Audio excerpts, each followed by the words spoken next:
जय हिंद दोस्तों। एक यूट्यूबर सबसे पहले जब खेसारी लाल का पहली बार इंटरव्यू लेने वाला रहता है उससे पहले उससे ये आगाज़ कर देता है कि आज जितने भी सेशन आने वाला है, जितने भी एपिसोड आने वाला है वो सारा कंट्रोवर्शियल होगा। बट उसी के दौरान वो जब खेसारी लाल के साथ कोई इंटरव्यू लेने वाला रहता है तो उसकी इंटरव्यू ली जाती है, जिससे आप ले रहे हो उसके बारे में पूछो। पर उसके इंटरव्यू में केवल पवन सिंह के बारे में पूछा जाता है। अगर उसका इंटरव्यू 45 मिनट का है तो आप 35 मिनट देखोगे तो पवन सिंह के बारे में है। क्या है ये इंटरव्यू जिसका ले रहे हो, क्या उसकी कोई हैसियत नहीं है, उसका कोई अस्तित्व तो नहीं है, वो कुछ नहीं किया जीवन में, तो उसके बारे में क्यों नहीं पूछते? या फिर बताने वाला अपने बारे में क्यों नहीं बता रहा है? सिर्फ उनकी लाइनें जो अपने बारे में है वो 2 मिनट में ख़त्म हो जाती है, पवन सिंह के बारे में 10 मिनट में ख़त्म हो रही है। और दूसरी बात ये कहते हैं हमारा जो कंपेरिजन करो वो हिंदी वाले से करो, साउथ वाले से करो, और वो खुद पवन सिंह से अपना कंपेरिजन कर रहे हैं। वाह। वो कह रहे हैं कि मैं लोगों का फील गाता हूँ तब लोग मुझे इतना सुनते हैं।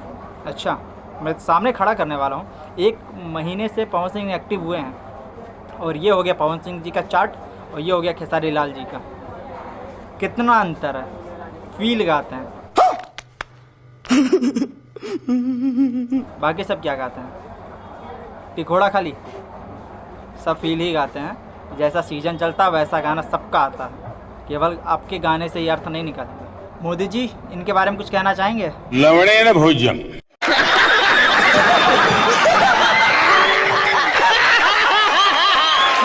फील गाते हैं। ये फंस गया सीएम। अरे ये उस इंटरव्यू में खुद एक्सेप्ट कर रहे हैं। वो जब बोल रहा है कि एक ही गाना जब दोनों का एक साथ आता है उसके बावजूद भी फैंस आपके गाने को ज़्यादा सुनते हैं। ठीक है, यूट्यूब पर सबसे ज़्यादा आपके मिलियंस में होते हैं व्यूज़ उनके गाने की अपेक्षा में।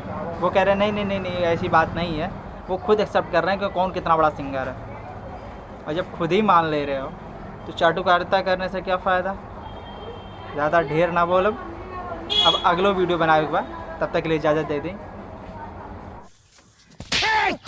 जल्दी जा।